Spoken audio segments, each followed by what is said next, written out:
양자 물리학적으로 세상을 볼 줄 알아야 한다. 거듭난 하나님의 자녀라는 현재 우리가 살아가고 있는 세상을 인간의 관점이 아닌 모든 만물을 창조하신 하나님의 관점에서 볼 수 있어야 한다. 그래야만 삶의 방향과 목적을 각 세대를 향한 하나님의 뜻에 맞추어서 정할 수 있기 때문이다. 그렇다면 우리가 살고 있는 세상은 어떤 곳일까? 대부분의 사람이 생각하는 것처럼 보이는 세계가 하나님께서 창조하신 세계의 전부일까? 16세기 전만 하더라도 세상사로는 모든 천체가 우주의 중심인 지구의 둘리를 돈다는 천동설을 굳게 믿고 있었다. 16세기 초에 폴란드 천문학자였던 니콜라우스 코페르니쿠스는 천동설이 아닌 지구가 태양 주위를 돌고 있다는 지동설을 주장했고, 당시 그의 주장은 지난 수천 년간 천동설을 믿어온 사람들에게 엄청난 충격이기 때문에 그의 주장이 받아들이기까지는 꽤 오랜 시간이 걸렸다. 오늘날 그의 업적은 전 세계적으로 인정받고 있으며, 이를 계기로 사고방식이나 견해가 정례와 달리 크게 변하는 것을 가리켜서 코페르니쿠스적인 전환이라고 부른다. 16세기에 천동설이 지동설로 바뀌는 코페르니쿠스적인 전환이 있었다면 21세기 코페르니쿠스적인 전환은 상대성 이론이나 양자역학으로 인해서 일어나게 된 뉴턴의 기론적인 우주관에서 양자 물리학적인 우주관으로 전환이라고 볼 수 있다. 즉 동일한 세상을 완전히 다른 관점으로 보게 되었다는 것이다.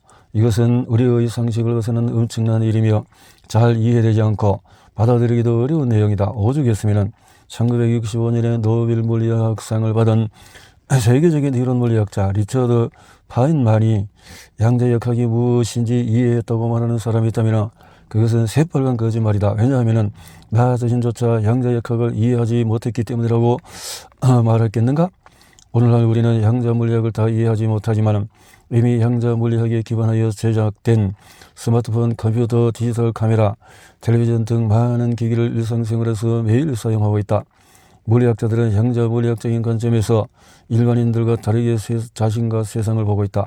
동일한 시대에 살고 있지만 서로 다른 세상에서 살고 있는 것이다. 그렇다면 기계론적인 우주관과 양자 물리학적인 우주관은 어떻게 다를까? 이에 대해서 차례대로 살펴보도록 하자. 기계론적인 우주관이란 뭔가? 기계론적인 우주관은 다음 세 가지로 특징할 수 있다. 시공간의 감각계는 형상세계, 공간이란 것은 모든 실제는 물질 사이를 나누는 의미 외에 아무것도 아니다. 단지 비어있는 공간일 뿐이다. 형상들 사이에서 어떤 일이 서로에게 물리적인 에너지 영향을 주어야 한다. 이러한 특징을 좀 더 과학적인 용어로 설명하면 기계론적인 우주관은 실제성과 국소성이라는 전제 위에 세워졌다고 볼 수 있다. 모든 실체는 관찰자와 상관이 없이 실제하는 것이며 시공간 안에 자포를 가지게 된다는 것과 모든 형상은 원리서 원격으로 다른 곳에 영향을 줄 수 없으며 어떤 차원이든 에너지 교환을 통해 서로 영향을 줄 수 있다는 것이다. 결국 모든 자연현상은 인간의 관찰과 상관없이 어떤 상태로 이미 존재하며 측정이란 일을 확인하는 작업일 뿐이라는 것이다. 양자 물리학적인 우주관이란 뭔가? 양자 물리학적인 우주관이란 이해하기 위해서는 다음 네 가지 특징을 알아야 한다. 보이는 세계와 보이지 않는 세계의 관계. 현실적인 실제는 보이는 세계만이 전부가 아니라 보이지 않는 세계도 존재하며 보이지 않는 세계가 보이는 세계의 근원이라는 사실이다. 물질 세계만이 실제가 아니라 비물질 세계가 실제한다는 것이다. 이것은 물질과 에너지가 서로 변화할 수 있다는 것을 통해서 밝혀진 사실이다. 에너지와 물질이 서로 변화될 수 있다는 아인슈타인의 공식을 생각해보면 쉽게 이해될 것이다. 따라서 우리가 흔히 현실이라고 말할 때는 단지 보이는 세계뿐만 아니라 보이지 않는 세계도 포함해서 생각해야 한다. 보이지 않는 세계인 초양자장, 시공간을 초월한 비물질적인 세계나 양자 세계는 고전 물리학적으로 설명할 수 없다는 것을 알게 되었다. 모든 물질의 근원이 되는 소립자 수준에서 보면 거의 전부가 공간이며 이 공간에 비어있는 것이 아니라 초양자장으로 이루어져 있다는 것이다. 이때 장이라는 말은 서로 분리된 것이 아니라 그물망처럼 서로 연결되어 있다는 것을 뜻한다. 초양자장은 그 중첩 정도에 따라서 얼마든지 파동, 에너지, 물질로 상호 변환이 가능하다. 따라서 비물질 세계와 물질 세계는 완전히 별개의 것으로 분리된 것이 아니라 하나이며 에너지의 전환에 따라서 그렇게 나타나는 것뿐이다. 시공간을 초월하는 초양자장의 비국소성. 우리가 살아가는 보이는 세계에서는 모든 물질이 공간을 통해서 분리되어 있고 공간은 비어있다고 생각해왔다. 그런데 소립자 세계에서는 모든 것들이 서로 한순간에 연결되어 있다는 것이다.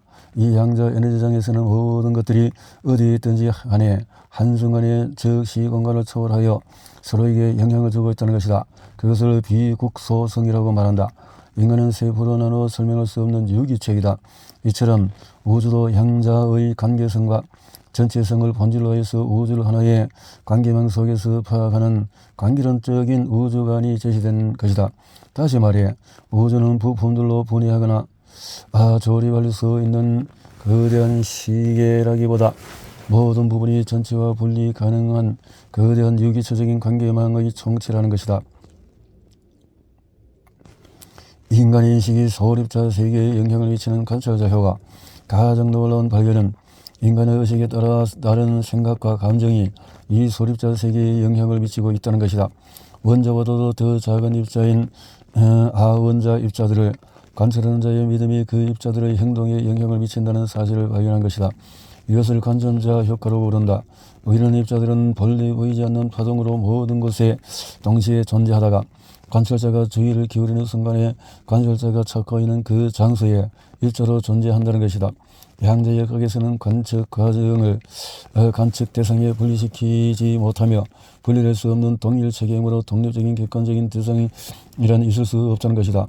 이것은 기계론적으로 우주 간의 실제성을 부정하고 관계성의 존재를 입증하는 것이다.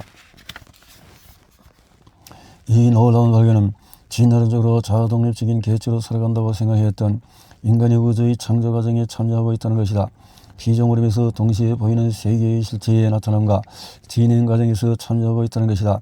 우리는 이러한 과학적인 발견을 통해서 하나님의 신성과 능력 그리고 인간의 창조 목적을 좀 더 분명하게 볼 수 있게 된다. 그러나 우리가 분명히 알아야 할 사실은 과학은 만물에 있는 하나님의 신성과 능력을 밝혀주지만 과학적인 발견을 하나님의 창조선이나 통치를 증명하는 수단으로 사용하는 것은 어리석은 일이라는 것이다. 왜냐하면 과학은 현상에 대한 관찰과 해석에 기반한 이론과 법칙이지 영원불변한 진리가 아니기 때문이다. 과학적인 이론과 법칙의 과학을 초월하는 진리인 하나님의 말씀을 끼워 맞추려고 한다면 더 많은 의문들만 남기게 될 뿐이다. 과학은 단지 진리의 말씀의 비밀 중에서 일부를 밝혀주는 수단일 뿐이다. 과학적인 발견으로 말씀을 풀고자 한다면 과학이 발달되면 될수록 말씀이 변해야 한다는 뜻인데 그것은 있을 수 없는 일이다. 우리는 과학의 결과를 보면서 잃어버리고 놓친 계시의 말씀을 다시 찾아내어야 하고 말씀을 나타내는 수단으로 과학적인 결과를 활용할 줄 알아야 한다. 성경의 세상에 대해서 어떻게 말하고 있는가? 우주와 세상에 대한 새로운 발견에 인류는 늘 놀라움과 경이로움을 금치를 못한다. 하지만 당신이 성경을 제대로 읽었다면 이런 놀라운 발견은 온 우주 만물을 지으신 단지 성경이 이미 말씀하고 있는 것은 우리 동안 보지 못했을 뿐이다. 믿음으로 모든 세계가 하나님 말씀으로 지어진 줄 우리가 아나니 보이는 것은 나타난 것으로 말미암아 된 것이 아니니라. 모든 세계가 하나님 말씀으로 지어진 줄 우리가 아나니 보이는 세계와 보이지 않는 세계 모두를 말한다. 그들은 하나님의 말씀으로 창조된 것이다. 보이는 것은 나타난 것으로 말미암아 된 것이 아니니라. 보이는 것은 나타난 것으로 말미암아 된 것이 아니고 나타나지 않는 것으로 말미암아 된 것이라는 뜻이다. 온 우주의 창조이신 예수님께서 이미 2000년에 이에 대해서 모두 말씀하셨다. 예수님이야말로 형자물리학적으로 하나님의 나라를 설명하신 분이다. 왜냐하면 그분이 형자물리학을 창조하신 분이기 때문이다. 내 믿은 대로 될지어다. 심은 대로 거둔다. 라는 말을 시간적인 관점이 아니라 차원적인 관점에서 생각해보라. 얼마나 놀라운 진리인가. 이 성경의 말씀을 양자역학적으로 해석해보면 우리를 통해서 이 땅에 하나님의 뜻이 이루어지는 것은 우리 영혼이 하나님이 영안에 가함으로써 하나님의 통치가 이루어질 때 우리를 통하여 보이지 않는 세계를 말씀대로 이루어진 것들이 보이는 세계에 나타나는 것을 뜻한다. 이는 시공간의 제약을 받는 믿음과 상식을 가진 인간이 이해하기 힘든 신비이다. 그래서 앞서 언급했던 것처럼 양자역학을 이해하기가 힘든 것이다. 그렇지만 성경은 이미 수천 년 전에 보이는 모든 실체는 보이지 않는 말씀의 결과물이라고 말하지 않는가? 우리는 지금까지 거짓 좌우로 보이는 세계만이 전부라는 제한된 관점에서 말씀을 보아왔기 때문에 차원에 대한 하나님 나라의 비밀을 시간적인 관점에서만 해석해 왔다. 보이지 않는 세계의 실상과 보이는 세계의 실체. 우리는 이 말씀을 해석할 때 믿음을 가진다는 것은 지금은 없지만 이 땅에서 바라는 실상을 가지는 것으로 생각한다. 히포타시스 아래 세계의 본질 실체를 의미한다. 성경적 의미의 실상은 믿음으로부터 대상에 대한 생각을 의미하며 실체를 이루는 보이지 않는 본질을 의미한다. 보이지 않는 세계의 실상이 보이는 세계의 실체로 나타난다고 말할 수 있다. 성경적으로는 뜻이 하늘에서 이루어진 같이 땅에서도 이루어지다와 같은 말이다. 한편 보이지 않는 세계의 실상이 보이는 세계의 실체로 나타나는 것은 형이상학적인 기능태와 가능태와 현실태로 비유적으로 설명할 수 있다. 즉 하나님의 말씀이 모든 것의 영적인 본질이라고 볼 때 우리의 믿음을 통하여 하나님의 말씀이 보이지 않는 세계에 나타나는 것이 가능태이고 그것을 알아서 보이는 세계의 현실태로 나타나는 것이다. 이를 양자 물리학적으로 표현하자면 인간의 생각에 따라 만들어진 심상은 초양자적인 중첩을 일으켜서 가능태로 나타난다고 볼 수 있다. 따라서 믿음은 이 땅에서 바라는 것의 보이지 않는 본질, 실제인 실상의 관계가 된 것이다. 다시 한번 강조하면 믿음이란 비록 지금은 눈앞에 보이지 않지만 앞으로 이 땅에 나타날 바라는 것의 실체를 붙드는 것이 아니라 이 땅에서 보여야 하고 나타나야 할 것의 본질과 실제, 보이지 않는 세계의 실상을 붙드는 것이다. 한마디로 실체의 본질인 실상을 붙드는 것이 진정한 믿음이란 것이다. 땅의 것이 아니라 하늘에서 이루어진 것을 붙드는 것이다. 하나님 나라 실현의 핵심 비밀을 담은 주기도문의 뜻이 하늘에서 이루어진 같이 땅에서 이루어지다라는 말씀은 보이지 않는 세계에 존재하는 실상을 붙들지 않는다면 이 땅에서 이 실상의 실체를 얻을 수가 없다. 차원적으로 볼 때 실체가 아닌 실상을 붙드는 믿음은 바로 우리의 홀이 하나님의 영 안에 거함으로써 이 땅에 있는 것들에 대한 생각을 붙드는 것이 아니라 영이요 생명이신 말씀대로 이루어진 것을 붙드는 것이다. 그러므로 너희가 그래서 함께 다시 살리심을 받았으면 위의 것을 찾으라. 이것이 바로 그래서 예수 안에 있는 믿음이다. 그동안 우리는 자신의 생각과 감정이 자신이라고 믿는 거짓자로 이 땅에서 실체를 붙드는 것이 믿음이라고 착각해왔다. 하지만 그것은 거짓자의 믿음이지 예수님께서 우리에게 말씀하신 믿음이 아니다. 성경은 분명히 예수님께서 하나님의 자녀에게 주신 믿음은 거짓자의 믿음이 아니라 그리스도 안에 있는 믿음이라고 말씀하셨다. 어려서부터 성경을 알아나니 성경은 능히 너희로 하여금 그리스도 예수 안에 있는 믿음으로 말미암아 구원에 이르는 지혜가 있게 하느니라. 또한 우리가 잘 아는 다음 말씀을 묵상해보자. 너희가 내 안에 거하고 내 말이 너희 안에 거하면 무엇이든지 원하는 대로 구하라. 그리하면 이루리라. 너희가 내 안에 거하고 내 말이 너희 안에 거하면 이라는 말씀은 비가시적인 세계에 존재하는 실상이 가시세계의 실제로 나타나게 하는 비밀을 말씀하는 것이다. 이것은 시간에 대한 말씀이 아니라 차원에 대한 말씀이다. 놀랍게도 양자 물리학이 밝히는 비실체론과 비국소성에 따른 관계성은 하나님의 창조를 과학적으로 설명해 주고 있다. 그리고 더 놀라운 것은 이성적으로 이해하고 받아들이기 어려운 진리지만 비조 세계의 생성과 소멸의 진행이 우리 의식에 따른 생각과 믿음과 관련되어 있음을 보여주고 있다는 점이다. 인간이 단순히 동물처럼 수동적인 피조물에 지나는 것이 아니라 비조 세계의 생성과 소멸에 참여하는 자라는 것이다. 이 놀라운 진리는 바로 하나님의 형상을 따라 지음을 받고 모양대로 살아가는 하나님의 자녀의 본래 삶의 모습과 하나님께서 그분의 자녀를 통해서 자신을 나타내신다는 것을 알려주는 성경의 말씀을 증거하는 것이다. 우리는 이러한 사실을 통하여 하나님께서 인간을 얼마나 놀랍게 창조하셨는지를 알아야 한다. 그분의 형상을 따라 그분의 모양대로 지음을 받아서 하나님을 나타내는 존재로 창조되었다는 것이다. 이러한 하나님의 놀라운 창조 선지를 깨달았다면 오늘 하나님을 대적하고 있는 인간이 얼마나 교만하고 무지한지도 알아야 한다. 교만하다는 것은 하나님과 분리된 채 이 세상에서 자신이 주인이 되어 자신의 생각과 노력과 계획으로 살아가고자 하는 것이며, 무지하다는 것은 하나님께서 창조하신 영적 세계와 보이지 않는 세계를 알지 못하고 보이는 세계만이 전부인 것처럼 살아가면서도 그것이 무엇이든지 모르고 살아간다는 것이다. 더욱이 이 교만과 무식의 이후에 마귀의 계기가 있다는 사실조차도 알지 못하고 있다. 이 사실을 통해서 우리의 심정에는 서로 연결되어 있다는 것을 알아야 한다. 우리가 말씀대로 상상한 것은 보이지 않는 세계의 가능태가 되고 그것이 이루어진 것에 대해서 느끼는 것이 우리의 심정에 기록되어질 때 실상으로 존재하게 된다. 그리고 그 실상을 붙드는 것은 이미 받은 것과 같다. 왜냐하면 보이지 않는 세계는 시공간을 초월한 세계이고 양자 얽힘에 따른 비국소성을 띈 것이 가능태로 존재하기 때문이다. 진리를 깨달았다면 우리는 보이는 세계에서 실체를 가졌을 때가 아니라 보이지 않는 세계의 실상을 가질 때 이미 받은 것에 대해서 하나님께 감사하고 영광을 올려드릴 줄 알아야 한다. 그러므로 내가 너희에게 말하노니 무엇이든지 기도하고 그런 것은 받은 줄로 믿으라. 그리하면 너희에게 그대로 되리라. 결론으로 예수님께서 자주 말씀하신 내 믿은 대로 될지어다를 다시 생각해보라. 보이지 않는 세계에 보이는 세계에 나타나는 것이 아닌가? 뜻이 하늘에서 이루어진 것이 땅에서 이루어진다는 것 아닌가? 우리의 믿음이 우주의 창조 역사에 영향을 미친다는 의미가 아닌가? 이 말씀은 믿는 자에게 적용되는 것이 아니라 모든 사람에게 적용되는 진리다. 그동안 우리가 예수님의 말씀의 의미를 제대로 이해하지 못했지만 말씀에는 이미 차원적인 영적물리학적인 개념이 들어가 있는 것이다. 갈라디아서 6장 7절에 스스로 속이지 말라. 하나님은 업신여김을 받지 아니하시나니 사람이 무엇으로 심든지 그대로 거두리라. 그대로 거두리라. 씨는 어디 있는가? 땅속에 심는다. 그것은 우리의 심정 허트를 의미한다. 이것은 예수님께서 비유로 말씀하신 밭에 심는다는 의미와 동일하다. 우리의 심정은 초양자장, 양자 에너지와 연결되어 있다. 이미 언급한 관찰자 효과를 생각해보라. 우리가 어떤 것이 이루어진 그것을 진정으로 믿을 때 보이지 않는 세계의 양자 에너지장의 중첩은 우리의 심정의 실상을 만들고 그 결과로 실상은 보이는 세계에 실제로 나타난다는 것이다. 히브리서 그 말은 인간은 자신의 믿음으로 현실을 만들고 그 만든 세계를 경험하며 산다는 것이다.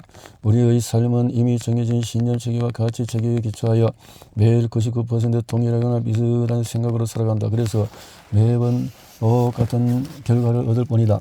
그렇다면 예수님께서 내 믿은 대로 될지어다라고 말씀하신 것은 무엇을 의미하는가?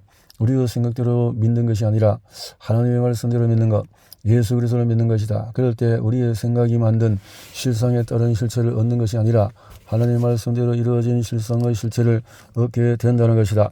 예수님께서는 하나님 나라의 비밀을 눈에 보이는 형상세계의 실체들을 들어서 비유로 말씀하셨다. 지금 우리는 성령의 계시를 통해서 그리고 과학적인 지식으로 놀라운 하나님 나라의 진리를 조금씩 이해하고 깨닫기 시작하고 있다. 얼마나 경이로운가. 이런 하나님의 영광의 광채시오 본체의 형상이시라 능력의 말씀으로 만물을 붙으시며 죄를 정결하게 하는 일을 높은 곳에 계신 지극히 크신 이의 우편에 앉으셨느니라. 이번 장을 통해서 이렇게 내가 얘기하고 내가 그리스도 안에 있는가 이거를 확인하라는 거죠. 하나님 나라의 관점에서 말씀을 새롭게 봐야 한다. 오늘날 이렇게 설교보다도 우리는 신약의 말씀을 어떻게 읽고 신앙생활을 하는가. 신앙생활을 이와 같이 너희 자신을 제의되는 죽은 자요 그래서 예수 안에서 하나님은 살아있는 자로 여길지어다. 하나님께서 성경을 주신 원래 목적은 뭔가? 이 두 가지는 다 중요한. 성경은 우리에게 구원에 이르는 지혜를 준다. 둘째는 우리 성경 읽을 때 교훈과 청망과 바르게 한가 의로 교리가 유익하다. 그다음 우리는 어떻게 신앙생활을 해야 하는가. 그런 이제 그래서 안에서는 새로운. 그러면 이제 누가 신약 성경을 읽고 있는가. 신약의 말씀을 어떻게 보아야 하는가. 거짓적으로 보는 것이 아니다. 우리가 말씀을 보는 이유는 그리스도 안에서 영이요 생명이신 하나님의 말씀이 내 몸을 통치하도록 하기 위해서이지 몸의 종로로 하는 거짓자인 내가 듣고 배우고 지키고 행하는 것이 아니라는 것이다. 너희가 육신대로 살면 반드시 죽을 것이라되 영으로서 몸의 행실을 죽이면 살리니 우리 하나님의 영으로 인도함을 받는 사람은 하나님의 아들이라. 하나님 나라의 복음이 예수 그리스도의 복음이다. 성경이 말하는 복음이란 뭘까? 하나님 아들 예수 그리스도의 복음의 시작이라. 사복음서에는 주로 예수님께서 전하는 하나님 나라 복음에 대한 내용이 들어있다.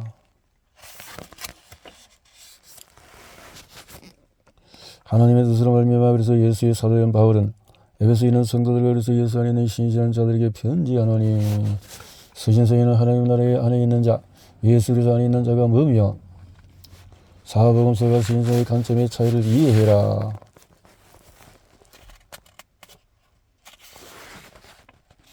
사복음서가 하나님 나라로 들어가는 복음을 알려주는 것이라면 서신서는 바로 그 하나님 나라 안에 들어가서 예수 그리스도 안에 있다는 것은 현재적인 하나님 나라에 들어간 것이다. 반대로 하나님 나라 안에 거한다는 것은 바로 예수 그리스도 안에 거하는 것이다. 바리새인들이 하나님 나라가 어느 때에 임하나이까 묻거나 예수께서 대답하시되 하나님 나라는 볼 수 있게 임하는 것이 아니요 분명히 하나님 나라는 거듭난 자 안에 있다고 말씀하셨다. 거듭난 자 안에 있다. 하나님 나라는 그리스도 안에서 진리의 말씀을 어떻게 받아들인가?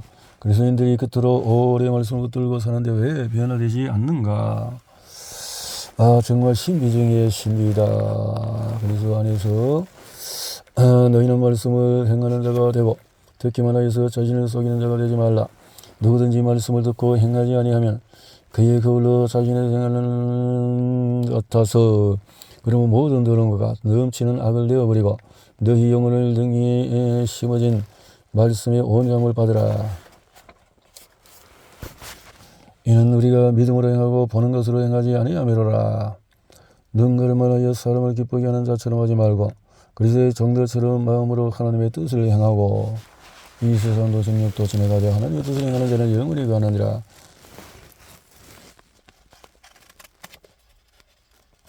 예수께서 대답하시되 기록되었으되 사람이 떡으로만 살 것이 아니여 하나님 입으로 나오는 모든 말씀으로 살 것이라 했느니라.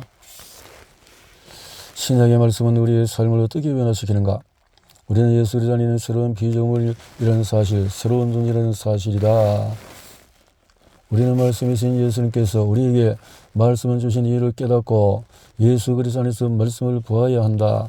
예수님께서 우리에게 말씀을 주신 이유를 깨달았다면 각자의 신앙생활을 되돌아보자.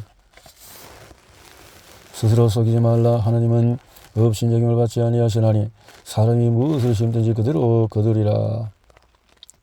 복음에는 하나님의 의가 나타나서 믿음으로 믿음에 이르게 하나니 기록된 바 오직 의인은 믿음으로 말미암아 살리라 함과 같으니라.